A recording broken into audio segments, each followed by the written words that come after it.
C'est une merveilleuse matinée de printemps. C'est le 29 mai. Il est 11 heures. Dans la cour de la Sorbonne, un jeune homme sourit à une jeune fille. Elle lui rend son sourire.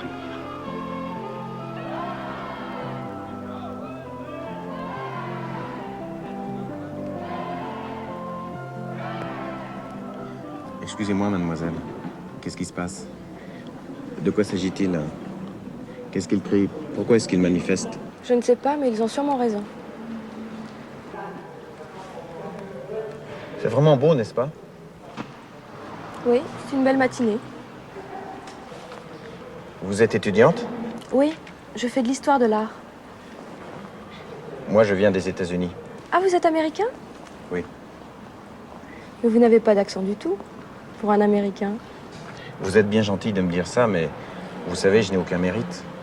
Ma mère est française. Ah, votre mère est française? Oui. Quand j'étais enfant, je parlais toujours français avec elle. Il y a longtemps que vous êtes en France? Non, depuis hier seulement. Je viens d'arriver. Et vous habitez où? À la Cité U? La cité universitaire? La maison américaine? Ah non, j'habite dans un petit hôtel du quartier, le Home Latin. C'est pas luxueux, mais c'est propre et pas très cher. Et vous venez souvent en France? Non, c'est la première fois. Ma mère est française, mais mon père n'aimait pas beaucoup la France. Quand j'étais petit, nous avions l'habitude de passer nos vacances aux Bermudes ou en Amérique latine, où mon père avait des intérêts. Vous passiez vos vacances en Amérique du Sud? Mais pourquoi dites-vous « mon père n'aimait pas », avait des intérêts? Est-ce que votre père... Ah non, non, non. Mon père vit toujours. Il est même en excellente santé. Mais mes parents sont divorcés et je ne vis plus avec eux. Ma mère est remariée avec un Argentin. Alors les Bermudes, les vacances en famille, tout ça, c'est le passé. Ah, je comprends. Et qu'est-ce qu'il faisait, votre père, quand vous étiez petit? Il travaillait dans une banque. D'ailleurs, il travaille toujours dans la même banque depuis 25 ans. Ah oui? Et quel genre de travail fait-il? Il est caissier? Gardien de nuit? Il est vice-président. Il n'y a pas de sot métier, comme dit ma tante Georgette. Mireille reste silencieuse quelques instants. Excusez-moi, je dois rentrer chez moi. C'est loin chez vous? Est-ce que vous voudriez bien me permettre de vous accompagner? Non, c'est pas loin, c'est tout près d'ici. Et je veux bien vous permettre de m'accompagner, comme vous dites. On ne dit pas ça? Si, mais vous avez l'air si cérémonieux. C'est que je ne veux pas vous ennuyer. Vous ne m'ennuyez pas du tout. En fait, pour être franc, je vous trouve assez sympa. Enfin, je veux dire sympathique. Tenez, si vous voulez, on peut aller s'asseoir quelques minutes au jardin du Luxembourg. C'est tout près d'ici et c'est juste à côté de chez moi.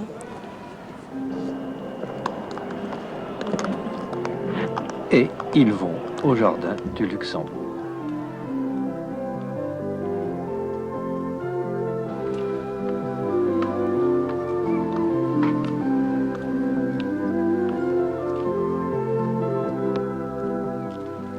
Ça, c'est le Sénat. C'est là que les sénateurs se réunissent. Et moi, j'habite juste en face.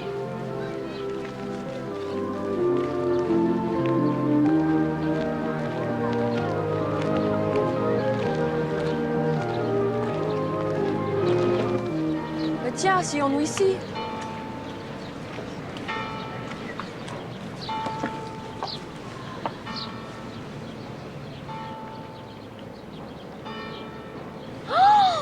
Oh là là, j'oubliais. Je devais amener ma petite sœur à son cours de danse à 11h30. Quelle heure est-il? Midi. Mais qu'est-ce que maman va dire? Excusez-moi, je me sauve.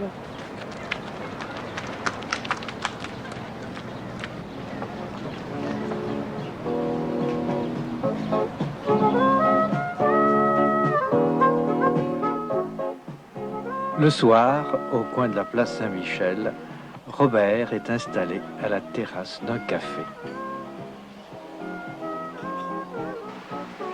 Il va écrire une carte postale à sa maman.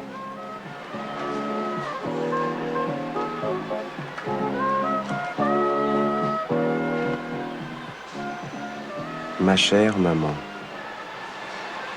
Qu'est-ce que je vous sers?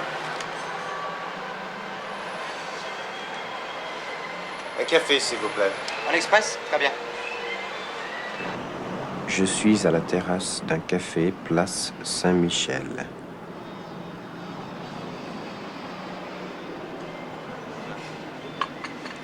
Merci.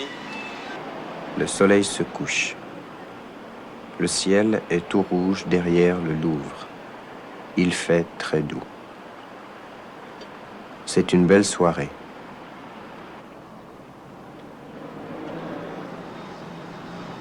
Les Parisiennes portent des pulls blancs et des jupes rouges. Elles sont très gentilles. Bon baiser, Robert.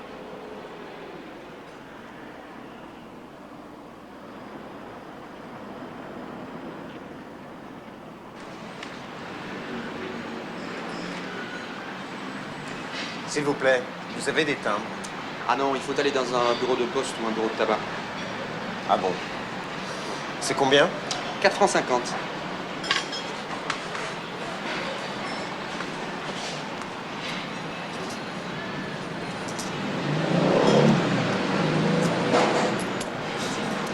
Où y a-t-il un bureau de poste? Vous en avez un là-bas, de l'autre côté du pont, à droite. D'accord, merci.